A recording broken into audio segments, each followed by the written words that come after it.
I touched upon a very important theme, the fourth one, discipline. And that is one element of back to basics that he will talk on the third day. And back to basics is what I am going to adapt in doing this today. So we had Ramji's wonderful, evocative, inspiring speech, videotape on his own dreams and how Agastya came out of dreams and then vision and then planning and then actually getting down to action with the help of people and all of that. Then we had Sharat Sharma from iSpirit talk about what is disruption. How do you go from 1x to 10x by building the building blocks in a spirit of service, in a spirit of volunteers coming together to make it happen for the country, and then making that into such a force that the world wants it, that we are able to deliver to the rest of the world something that we disruptively created in this country. Digital public infrastructure in every sphere, whether it's payments, authentication, signatures, storage, health, everything, right? And as Hari pointed out, things like Disha are supposed to be part of that in learning infrastructure. Right now it's a little slow, but hopefully it will catch up and help us using the power of things like AI, artificial intelligence that Sharat talked about, to deliver to millions of people at the click and the right things that they want. Artificial intelligence or AI does exactly that. He talked about Google Maps to drive from one place in Bangalore to IISc. Of course, there is the joke about Bangalore where it's faster to walk than go by. So that is a different issue. But coming back, it is important that we use some of these disruptive methods, even in education or in learning, for us to reach 10x from the X that we have today, without enhancing the number of hubs, like the 40,000 hubs, vaccination hubs, being able to do 1 billion COVID vaccinations. So that is the kind of disruption that Sharat Sharma talked about.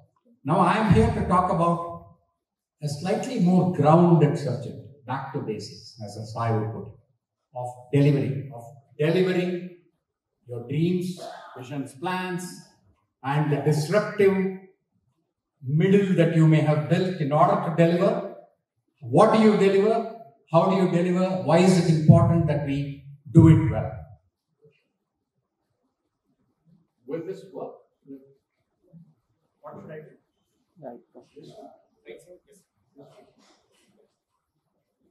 Okay, so dream is done, disrupt is done. All right. Now to deliver, right? In essence, what is deliver? These two things, I guess, right? At scale and with great quality. If you deliver what you set out to deliver at scale and to great quality, then you have achieved the fundamental objectives of delivery. A Swiggy or a Zomato or whatever that comes into mind delivers at scale the number of deliveries that they do. They deliver according to the quality of the restaurant, but even the delivery quality, 20 minutes without spilling, no break in package, courteous delivery, and all of that. You know, often I find that some of these delivery people, they have everything. They have your address, they have your phone number, they have the map, etc. फिर भी phone करके पूछ लेते हैं, आप कहाँ रहते हैं?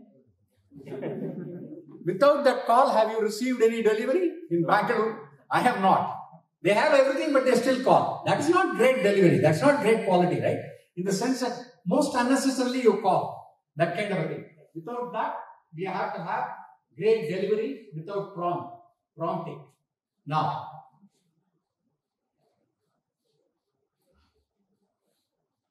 at scale.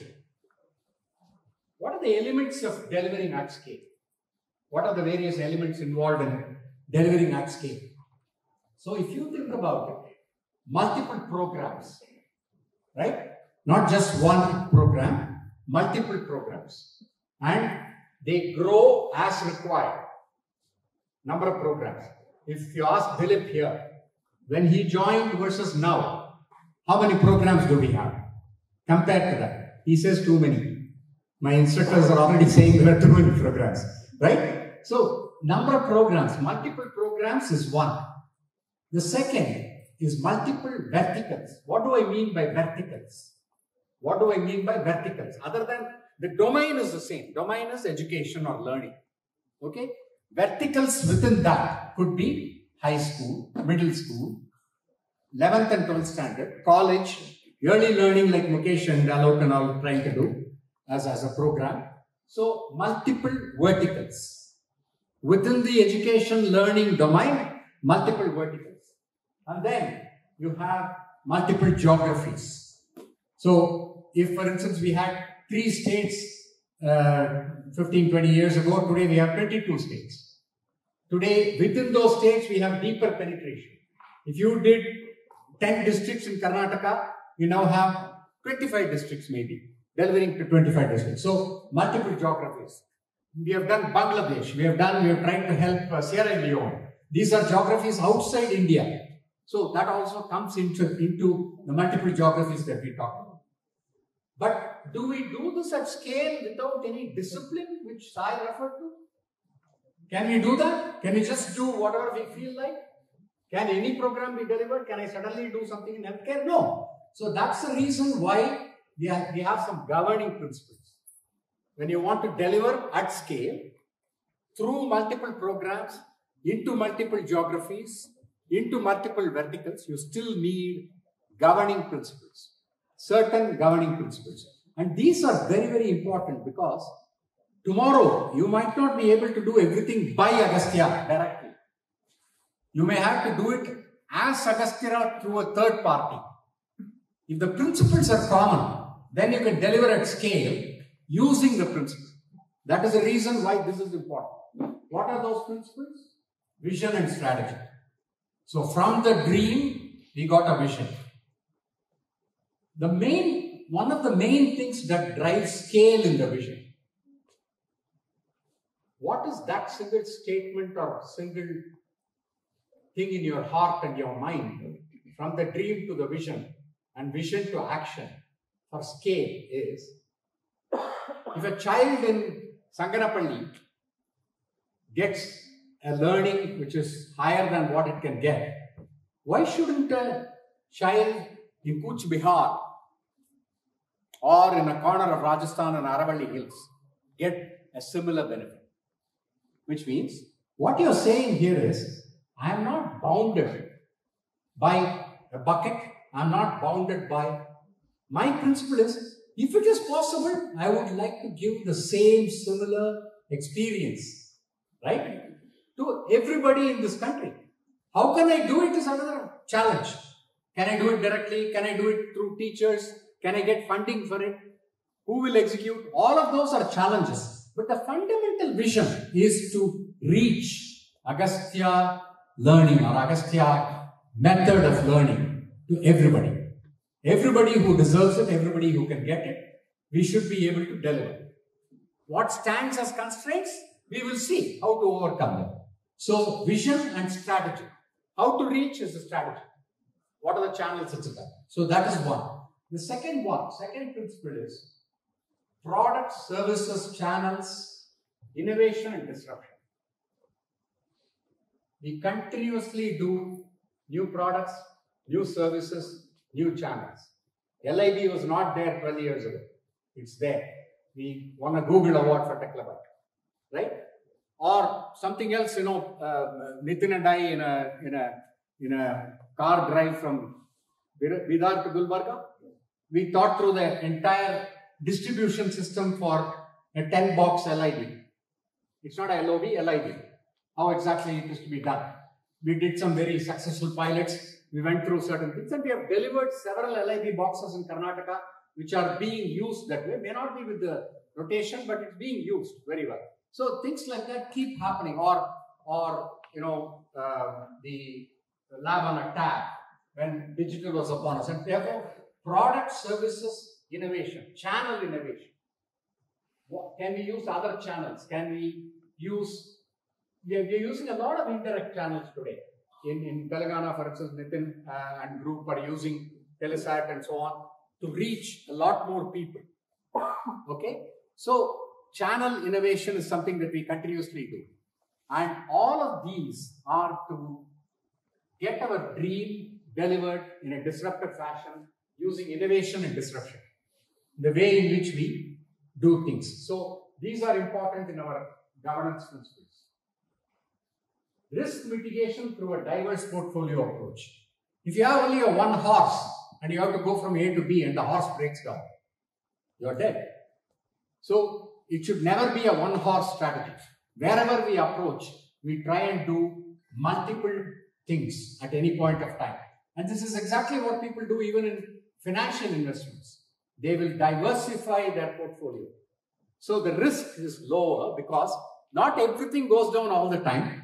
Something is down, something is up, something works out, and on an average, you're okay. That kind of a thing. So multiple products and services and a portfolio kind of approach helps us to go ahead and scale. And the last one is everyone contributes. It is not that scaling is only my responsibility or Sai's responsibility. It is everybody here's responsibility. Everybody has to think scale. Everybody has to say, what can I do more? How can I do better? That is very, very important. It has to get into the minds of every one of our people. Scale as an attribute, right? So if some of us all the time think about filling buckets versus raising the ocean by an inch, right? Then it won't work. You need to think about how can I deliver at scale, and therefore everybody has to contribute to this thought. That is why employee participation, suggestions, prerana-like events for people to come and contribute, and what Topaz is going to make you do, write things on boards. What is your dream? How will you disrupt? How will you deliver? What are your ideas? All of those things are to make sure that each one of us contributes to this thought. Right?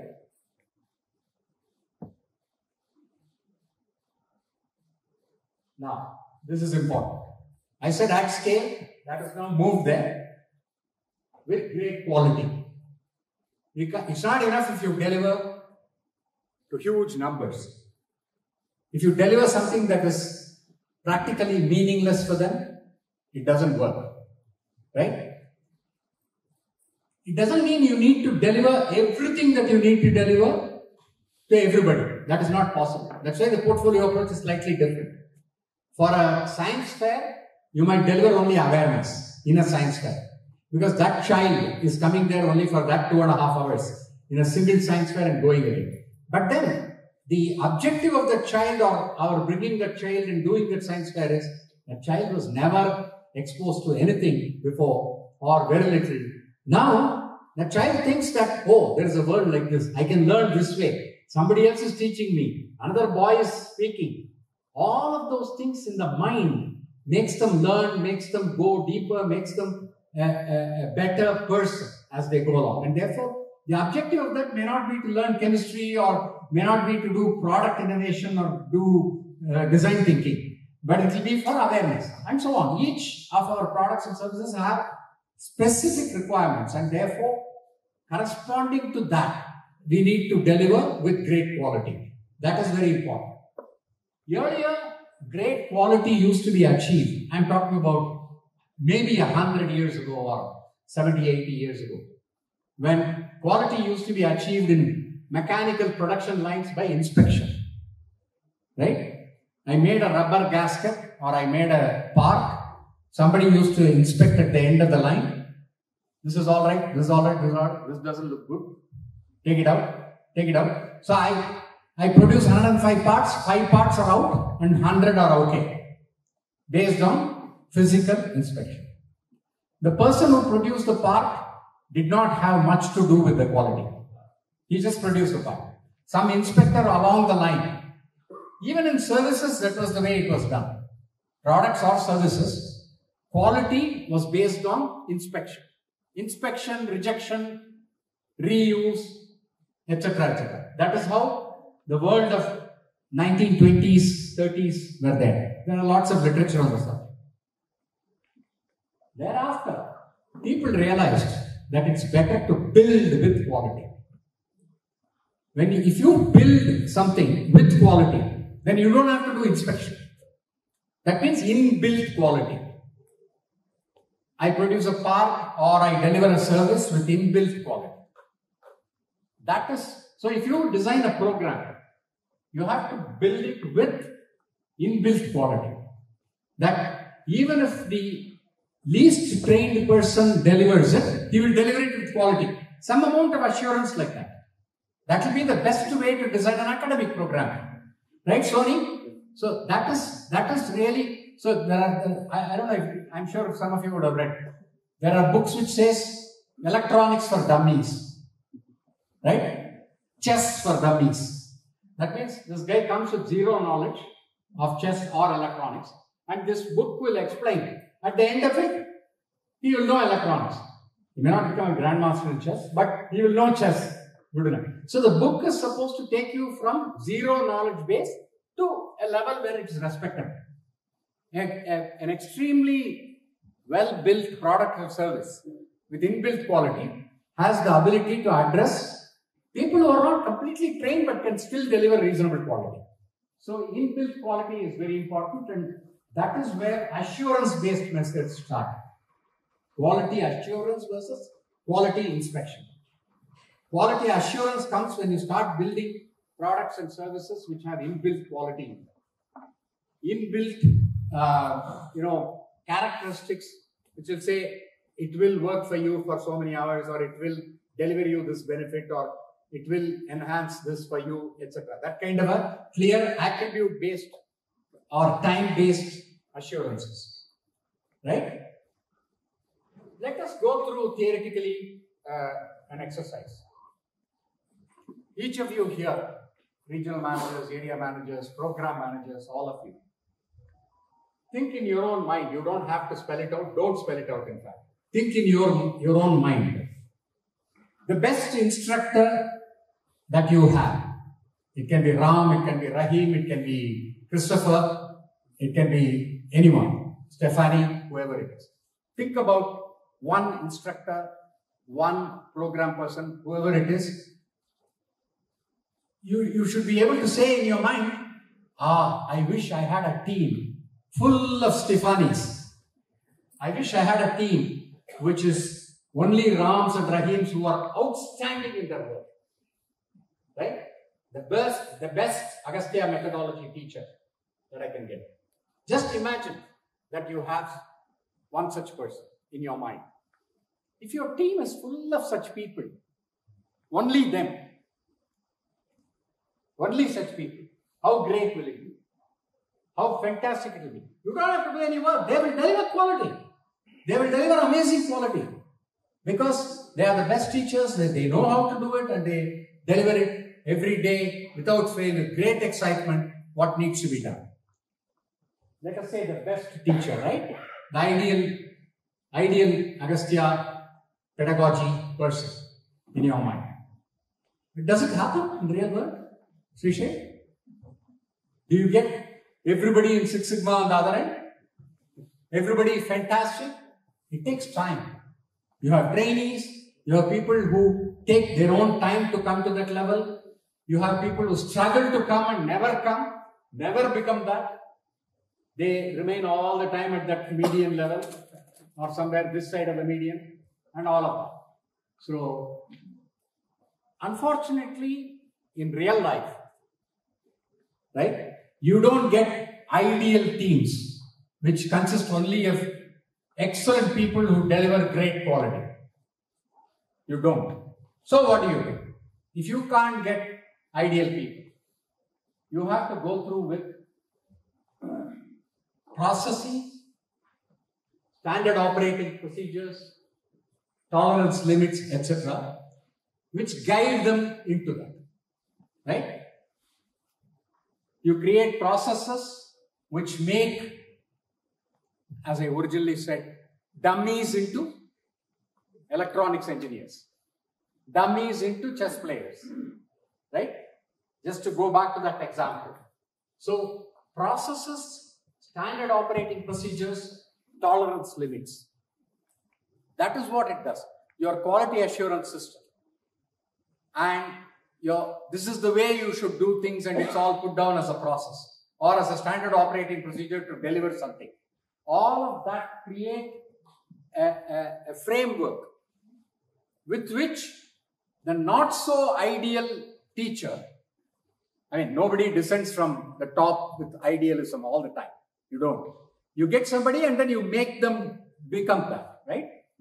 So, you use the processes which we define, all of us together define. It's not that somebody centrally defines it and then that is the Bible for everybody. That, or Veda, as Sharma would put it. It is something that we do together. All of us do together. We create manuals, right?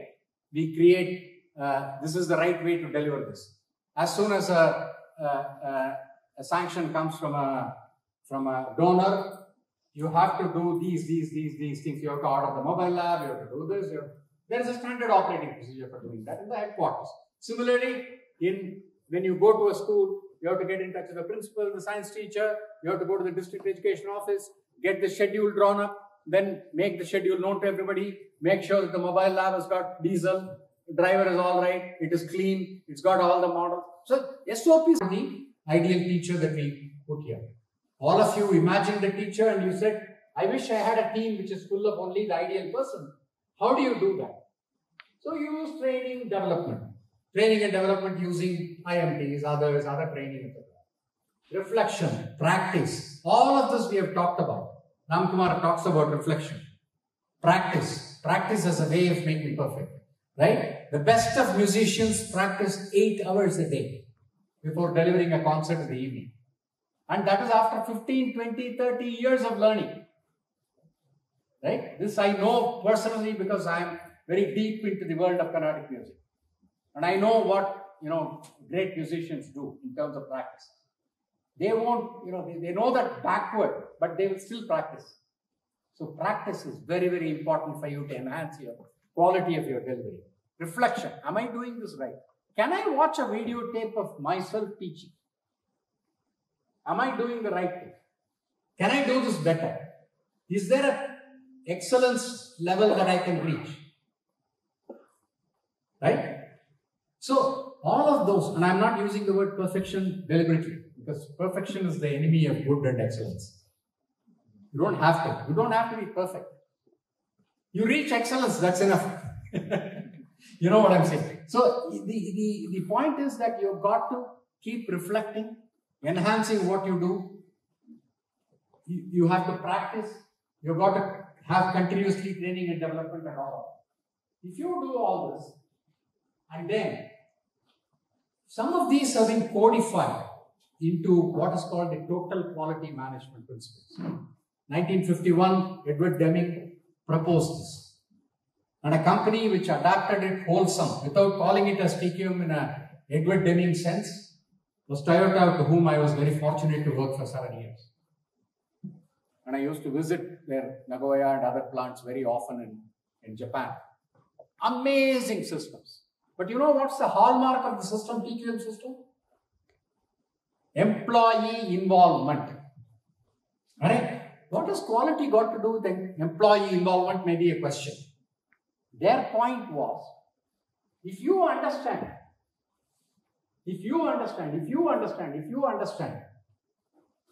organization's vision, what it wants to do, how it wants to do it, if you understand it, you will make better products, you will make better services, you will deliver better, you will question something that is not correct, you will disrupt and say this is not correct. So Toyota has this great system of saying any employee in an assembly line can stop the production line.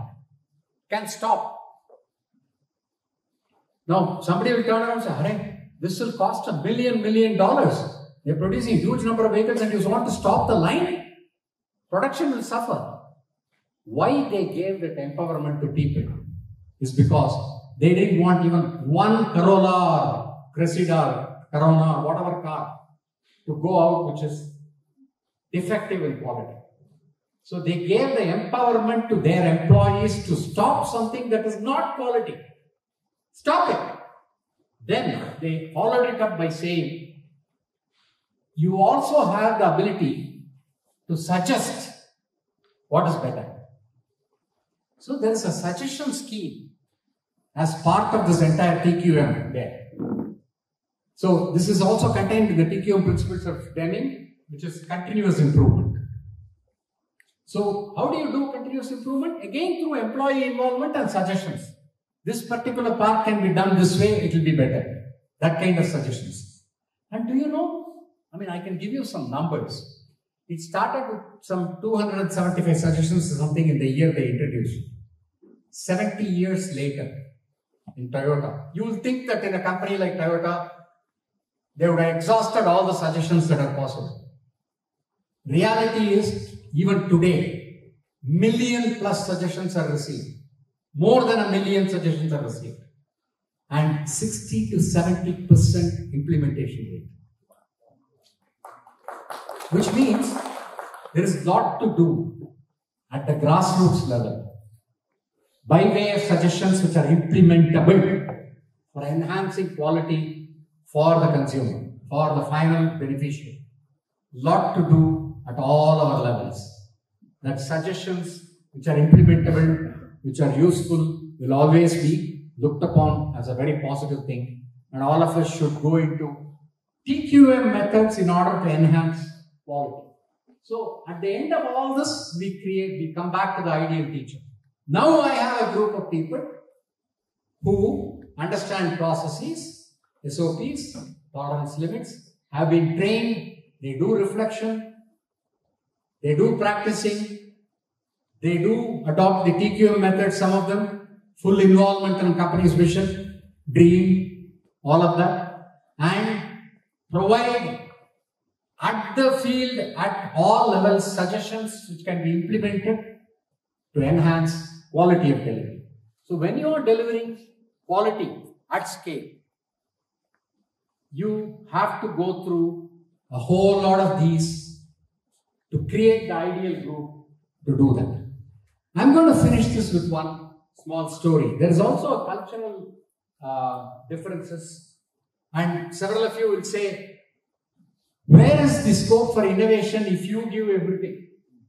You tell me how to conduct a class, you tell me what is a superstar, you are telling me how to do chemistry, you give me the model. Where is the scope for me to innovate? That question will come into people saying that there is a dichotomy here, that you want me to follow processes, yet you want me to innovate. Kya matlab? How does it work? This question comes into people's minds. I'll tell you a small story and then close it with that. So I used to be managing director and CEO of a large global company, which is in multiple places, Canada, US, Philippines, Bangalore is headquarters, and large workforce. At that time it was 7,500 people, and I'm talking about close to 15 years ago, or 16 years ago. Very peculiar. The Indian group in Bangalore is very innovative. There is a standard operating procedure for doing a particular back office work. We are an IT and back office. As a company, we were in the IT and back office.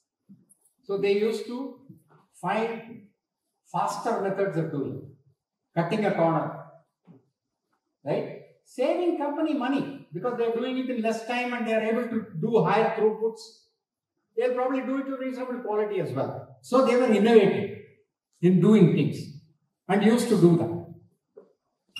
The group on the Philippines, 2,000 people in Philippines, exactly the opposite.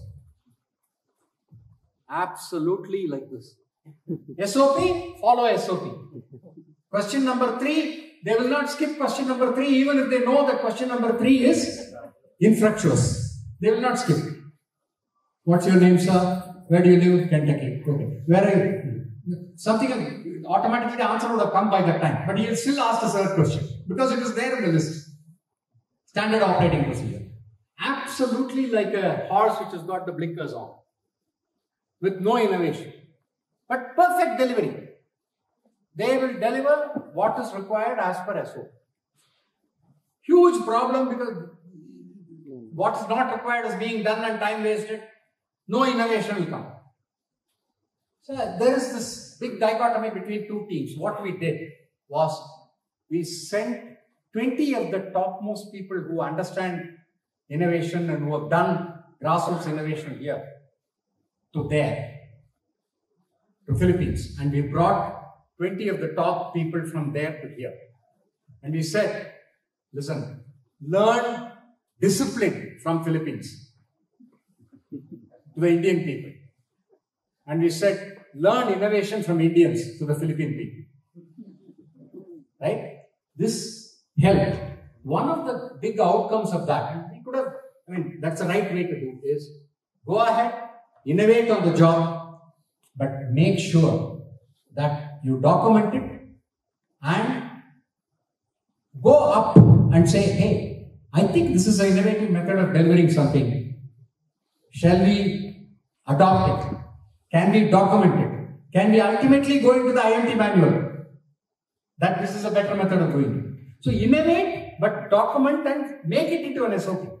Make it into a discipline, which can then be company-wide. That is learning too, right? You're learning across knowledge transfer, all of that takes place. So there is no real dichotomy between innovation and SOP or discipline if you follow the right mix-up.